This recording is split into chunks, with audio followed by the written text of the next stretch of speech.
কাম এটাৰ কাৰণে আমি আগবাঢ়ি গৈ আছোঁ এনডিএ।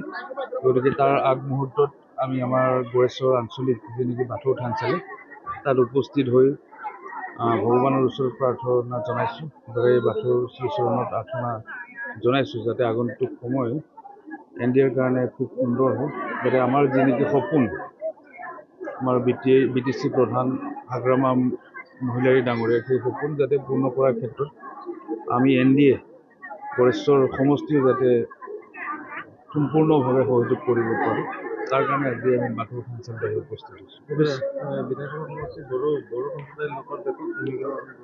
এইটো বড়ো এইবিলাক হীৰা-হৰণীয়ে কৰে, এইবিলাক আমি নকৰোঁ। আমাৰ কাৰণে চব মানুহ।